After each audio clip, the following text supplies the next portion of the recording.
Friends, welcome to in our YouTube channel. आज की video में हम क्लास 10 का साइंस का जो हमारा चैप्टर है इलेक्ट्रिसिटी के रिगार्डिंग उसका मेन क्वेश्चन करने वाले हैं, ओम्स लॉ। ठीक है, ये कि एग्ज़ाम के पॉइंट ऑफ व्यू से काफ़ी ज़्यादा इम्पोर्टेंट है और ये एक लॉन्ग क्वेश्चन है जो आपका मेनली क्या है, बुक के बैक एक्सरसाइज में नहीं दिया गया बट बुक के अंदर है। बट ये आता है, मीन्स 99% ये इम्पॉर्टेंट है जो कि आपके एग्जाम में आता ही है। देखो किस तरीके से आ सकता है, ये फॉर्म अलग अलग हो सकती है। मैंने एक क्वेश्चन लिया है मेनली, उसके अकॉर्डिंग आपको समझा देती हूँ अच्छे से। आपके इसमें 2-3 कंसेप्ट क्लियर हो जाएंगे। एक तो आपका ओम्स लॉ, एक रेजिस्टेंस का कंसेप्ट और एक ओम्स लॉ की वेरिफिकेशन है, जो मींस की एक्सपेरिमेंटली वेरिफिकेशन बतानी है तो वो आप कैसे बताएंगे। ठीक है, देखो कैसे दिया गया question, what is Ohm's law, how will you verify Ohm's law in the laboratory. Means laboratory में कैसे एक्सपेरिमेंटली हम इसे कर सकते हैं, देख सकते हैं, वेरीफाई कर सकते हैं। मींस की ओम्स लॉ क्या होता है मेनली।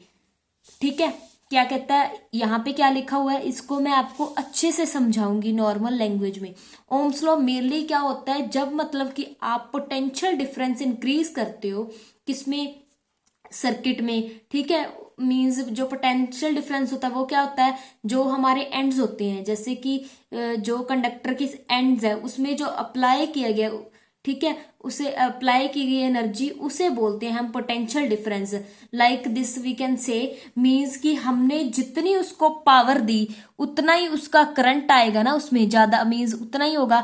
मींस देख लो आपके पास सेल नहीं होते, एक बड़ा सेल एक छोटा cell.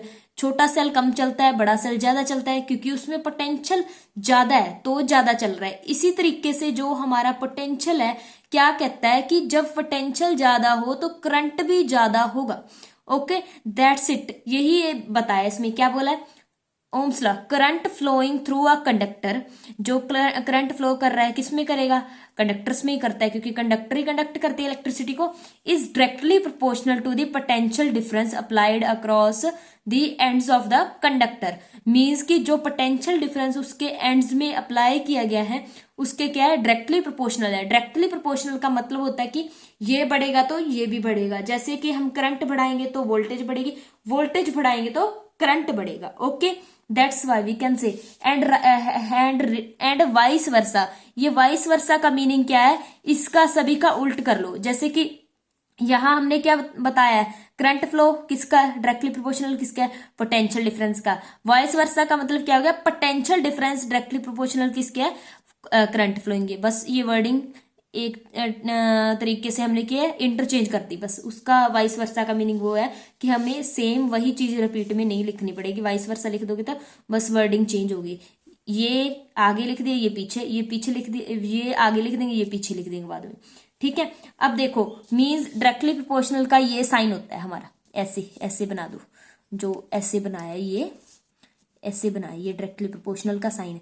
Means I directly proportional किसके है, वी के। अब हम क्या कह सकते हैं, वाइस वर्सा के अकॉर्डिंग वी का इसके डायरेक्टली प्रोपोर्शनल होगा आई के। अब देखो प्रोपोर्शनैलिटी को हटा के, ये हटाना है ना तो हमें एक कांस्टेंट लगाना पड़ता है, इक्वल। मींस यहाँ पे इक्वल होना है ना, एक तो कांस्टेंट लगाना पड़ता है, एक इक्वल का साइन हो गया, इक्वल का साइन लगा दिया, कांस्टेंट ये लगा दिया आर। आर ये क्या बोल दिया हमने इसे, प्रोपोर्शनैलिटी कांस्टेंट। प्रोपोर्शनल को हटा के लगाया ना, so that is called proportionality constant. और हम इसको नॉर्मली क्या ले लेते हैं, रेजिस्टेंस बोलते हैं।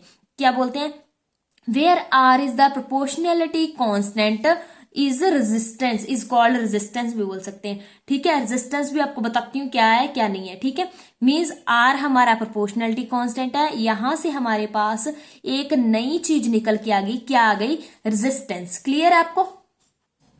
अब रेजिस्टेंस के बारे में बताती हूँ। जो ओम्स लॉ की इक्वेशन है वो हमने ले ली, V is equal to I R, क्योंकि आई आर, आर आगे भी लिख सकते हो पीछे भी लिख सकते हो, ये मल्टीप्लाई ए से। ठीक है, मीन्स ये ओम्स लॉ ने बता दिया था, क्योंकि V डायरेक्टली प्रोपोर्शनल टू आई था और हमने प्रोपोर्शनलिटी हटा के आर लगा दिया। ठीक है, अब देखो आर हमारे, आर के साथ मल्टीप्लाई क्या हो रहा है, आई हो रहा है ना, इस साइड ये मल्टीप्लाई हो रहा है, अगर ये इस साइड चला जाएगा तो क्या हो जाएगा, डिवाइड हो जाएगा ना।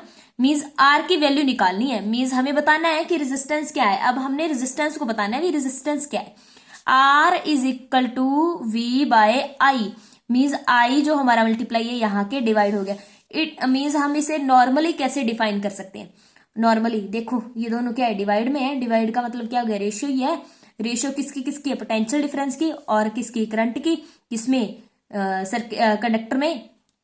बताओ इसे कैसे लिखेंगे? It is the ratio of potential across the ends of conductor to the current applied through the conductor. Means potential difference किसके है, एंड्स में है कंडक्टर के, और किसका क्या हुआ है, उससे करंट आया है। करंट किस में आया है, कंडक्टर।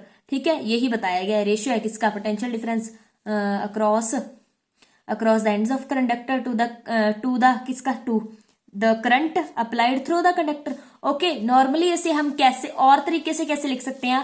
अगर हमने इसको और भी आपने सोचा है कि हम मेनली बड़ा करके लिखें, अच्छा और भी अच्छा लिखें, क्लैरिफाई लिखें। ठीक है, फिर क्या हो गया, it is the property of a conductor. किसकी प्रॉपर्टी है, कंडक्टर की, that opposes the flow of current. देखो रेजिस्टेंस का मीनिंग आप देखोगे ना, हिंदी में मेनली क्या होता है, एक तरीके की रुकावट है। रुकावट किसकी रुकावट है, कंडक्टर में, जो कि हमारा किसको रोक रहा है, करंट को रोक रहा है। ठीक है, मीन्स किसकी प्रॉपर्टी है फिर ये, कंडक्टर की प्रॉपर्टी है, क्योंकि कंडक्टर में ही करंट जाता है। तो फिर ये क्या करेगा, दैट अपोजेस मतलब रोकेगा the flow of current, current का फ्लो। ठीक है, दैट इज कॉल्ड रेजिस्टेंस ना। Resistance depends upon the nature of conductor, nature पे डिपेंड करेगी कि कितने ज्यादा रुकावट हो सकती है उसमें, कितना नहीं। ये आपका ब्रीफ में बताती हूँ, डिटेल में नहीं बताऊंगी। अगर आपको डिटेल में चाहिए इसका कि कौन से फैक्टर पे डिपेंड करता है, क्योंकि ये भी आपका इंपॉर्टेंट है क्वेश्चन। ठीक है, तो आप कमेंट करके डालो मुझे, मैं आपको साथ ही वीडियो बना के डाल दूंगी। ठीक है, its temperature and length area of a conductor. Means temperature पे भी डिपेंड करता है, लेंथ पे भी, एरिया पे भी कंडक्टर के। ठीक है, मीन्स अगर आप चाहते हो कि मैं डिटेल में बताऊं कि लेंथ, एरिया, टेम्परेचर पे कैसे डिपेंड करता है, तो आप कमेंट में डाल देना। ओके, फिर ये मैंने नॉर्मली लिख दिया, R is equal to V by I। ठीक है, ये देख लो, अगर आपको यूनिट पूछ ले, यूनिट भी बाय चांस पूछ ले। हमने V को किस में मेजर किया, वोल्ट में, और इसको किस में मेजर किया, करंट को एम्पियर में। मीन्स ये आपका यूनिट्स हो गए कि किस में मेजर करते हैं, वोल्ट बाय एम्पियर हो गया ना। और इसको ना हम किस बंदे ने दिया ये रूल, ओम ने दिया। मीन्स नॉर्मली हम क्या कह सकते हैं, जो रेजिस्टेंस के यूनिट्स है वो ओम हो गए। ओम को हम किससे डिनोट कर सकते हैं, ये पाई तरह से बना दी, पाई की तरह से बना दिया, ऐसे भी लिख सकते हो, इसको डिनोट करते हैं ओम को ऐसे। ठीक है, मीन्स ये यूनिट हो गई, किसकी यूनिट्स हो गए, रेजिस्टेंस के। ठीक है, इसके साथ ही आपका रेजिस्टेंस का पूरा कंसेप्ट क्लियर हो गया ना। अब नेक्स्ट वेरिफिकेशन बताती हूँ मैं आपको, एक्सपेरिमेंटल। अगर आपको सर्किट डायग्राम भी समझना है ना, सर्किट डायग्राम कैसे है, क्या है, वो भी आप कमेंट डाल देना, मैं अच्छे तरीके से समझा दूंगी। ये देखो बेटा, मैंने ये सर्किट बना दिया। किसका सर्किट बना दिया कि करंट जा रहा है इसके अंदर से। ये हमारा बैटरी लगा दिया, पॉजिटिव नेगेटिव। ठीक है, ये हमारा की लगा दिया, ये रेजिस्टेंस लगा दी, ये एमीमीटर लगा दिया, ये वोल्ट मीटर लगा दिया। वोल्ट मीटर है जो हमारा पोटेंशियल डिफरेंस बताएगा, एमीमीटर जो हमारा करंट बताएगा, की हमारी क्या बताती है कि ओपन है या क्लोज्ड है। मींस उसके अकॉर्डिंग ही करंट फ्लो करेगा। ये देखो अब क्लोज है, ये क्लोज है मतलब बंद है। ये देखो क्या हो गया, सारा का सारा फ्लो करेगा, करंट फ्लो करेगा। अगर ये डॉट सा ना होता तो ओपन होती, फिर इसमें करंट फ्लो नहीं करता। ठीक है, अब देखो ये ग्राफ कैसे बताती हूँ आपको। देखो मैंने लिखा क्या है, according to the circuit and ammeter, battery की एंड रियोस्टेट। रियोस्टेट मींस ये वाला जो कि रेजिस्टेंस चेंज कर सकते हैं, कम ज्यादा कर सकते हैं उससे। ठीक है, rheostat resistance box connected, put the plug in the key, मतलब की को हमने अटैच कर दिया, क्लोज कर दिया। मींस सर्किट में क्या जा रहा है, करंट जाएगा आपका। ठीक है, measure the value of potential difference. Means ये क्या मेजर करें हम, किसका वैल्यू मेजर करें, पोटेंशियल डिफरेंस का। किसकी हेल्प से, with the help of volt meter, क्योंकि वोल्ट मीटर क्यों लगाया है हमने, उसका मेजर करने के लिए पोटेंशियल डिफरेंस। आगे हम क्या मेजर करेंगे, करंट, किसकी हेल्प से, एमीमीटर की हेल्प से। अब देखो, and current also will be measured with the help of ammeter. Note these readings note करना है आगे आपने। Now plot the graph between V and I। V मतलब आपका potential difference, I means current. इन दोनों के बीच में क्या मेजर करना है हमने, मेजर करके इनको रीडिंग्स को मेजर करके ग्राफ प्लॉट करना है।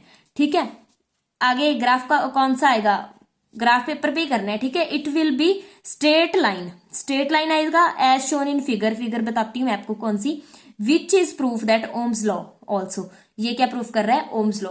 क्या था, v is directly proportional to I, ठीक है, v is equal to I R भी बोल सकते हैं हम।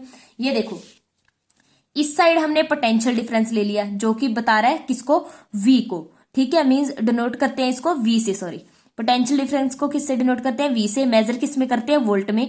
ये सबको सब कुछ लिखना जरूरी है बेटा, कंपल्सरी है आपके लिए। ये इस साइड एरो शो कर रहा है कि इस साइड वैल्यूज बता रहे हैं हम, ऊपर वाली साइड कौन सी वैल्यूज बता रहे हैं हम, करंट की, क्या वैल्यूज बता रहे हैं, करंट की, इसको डिनोट करते हैं I से। ये किस में मेजर होता है, मेजर हमारा एमए मीटर करता है, पर इसका मेजरमेंट यूनिट है जो वो एम्पियर होता है। देखो अगर ये बढ़ाएंगे हमारा, जैसे कि ये बढ़ा दिया, यहाँ पॉइंट ले लिया तो ये भी बढ़ेगा, यहाँ पॉइंट आ गया, ये बढ़ेगा, ये भी आएगा, ये भी आएगा, ऐसे ऐसे पॉइंट आ गए सारे, ठीक है। मीन्स हमारा फिर क्या पॉइंट्स को मिलाएंगे यहाँ से ओरिजिन से, तो एक हमारा कौन सा ग्राफ आ गया, स्ट्रेट लाइन ग्राफ आ गया। स्ट्रेट लाइन ग्राफ क्या शो कर रहा है, ये बढ़ा रहे हैं तो ये भी बढ़ रहा है, मीन्स ये हमारा स्ट्रेट लाइन शो करता है कि दोनों की वैल्यूज ज्यादा हो रही हैं। क्यों ज्यादा हो रही हैं, एक को ज्यादा करेंगे तो दूसरा भी ऑटोमेटिकली बढ़ेगा। Okay, that graph is showing Ohm's law verification, जो हमने एक्सपेरिमेंटली सर्किट बना के क्या मेजर करके वैल्यूज लैब में की है। अगर आपकी लैब में, स्कूल लैब में आपका ऑपरेटस है, इससे आप अपने टीचर को पूछ सकते हो, वो भी आपको सेम ऐसा ग्राफ बना के एक्सपेरिमेंटली दिखा देगा, ठीक है। यस बेटा, अब मैं चाहती हूँ आप मेरी वीडियो को ज्यादा से ज्यादा शेयर करें, लाइक करें। कोई भी टॉपिक पे डाउट है आपको तो मुझे कमेंट बॉक्स में डाल सकते हैं। आज के लिए इतना ही, थैंक यू।